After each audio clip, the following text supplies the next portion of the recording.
محمد serial بچوں کی next آنے والی ایپیسوڈ میں آخرکار وہ دن آ ہی گیا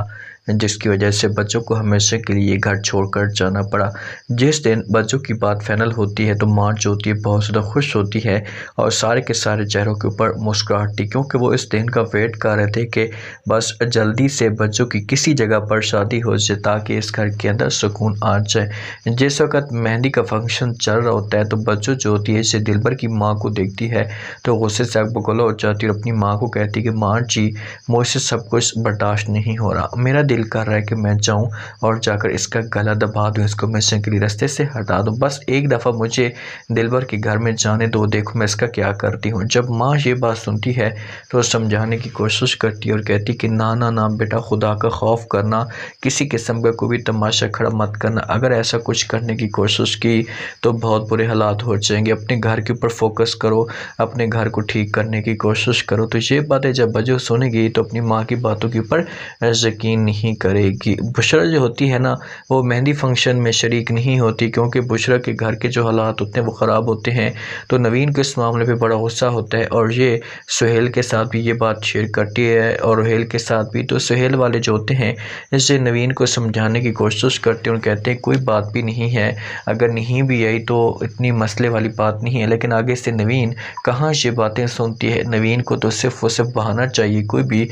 جو طنز کرے یا باتیں کرے، لیکن آگے سے سمجھانے کی کوشش کرے گی۔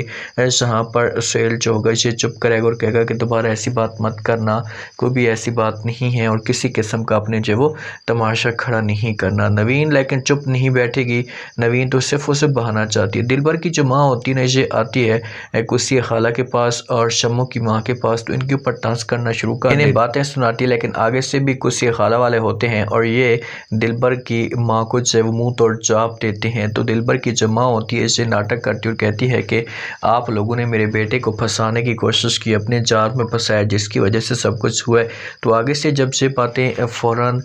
کسی خالہ اور شمو کی ماں سنیں گی تو بڑے پریشان ہو جائیں گی کہ بھئی یہ کیا باتیں کر رہی ہے، اس کو اس طرح کی بات کرتے ہوئے شرم نہیں آئی، یہ تو تھوڑا سا لحاظ کرتی، ہمارے اوپر اس طرح کے جھوٹے الزام نہ لگاتی۔ لیکن کہاں دلبر کی ماں یہ باتیں سنتی اور دلبر کی ماں یہ سمجھتی ہے کہ یہ سب کچھ ہے وہ ان لوگوں کی وجہ سے ہوا ہے۔ آج اگر یہ گھر برباد ہوا ہے، میرا بیٹا شادی کر رہا ہے تو صرف و صرف جو ہے اس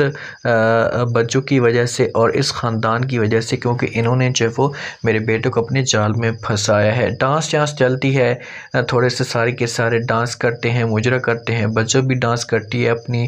شادی پہ اور خوش بھی ہوتی ہے، ساتھ میں دلبر بھی ہوتا ہے، لیکن تھوڑی دیر کے بعد بچوں کی بھابھیوں کے اوپر قیامت ٹوٹ پڑتی ہے۔ دلبر کی ماں باتیں کرتی ہے بچوں کی بھابھیوں کے ساتھ کہ بھئی جب لڑکے کی مہندی ہوتی ہے تو لڑکی کے گھر والے کو بھی یہاں پر شریک نہیں ہوتے، تو نوین اور شمو دونوں ساتھ موجود ہوتے ہیں اور پوچھتے ہیں کہ بھئی کیوں نہیں ہوتے، کیا وجہ ہے، اس کے پیچھے ریزن کیا ہے۔ تو فوراً جواب دیتی ہے دلبر کی ماں اور کہتی ہے کہ جب شریک ہو جائیں تو جو لڑکی کی بھابھیاں ہوتی ہیں ان کی ڈیتھ ہو جاتی ہے۔ تو نوین اور جب شمو سے باتیں سنتی ہیں تو ان کا منہ کھلا کا کھلا رہ جاتا ہے، ان کو تو اس معاملے پہ یقین تک نہیں ہوتا کہ یہ اتنی بڑی بات بھی ہو سکتی ہے۔ تو یہ یہاں سے بھاگنے کی کوشش کریں گے اور ہو سکتا ہے کہ یہ جو مہندی کا فنکشن ہے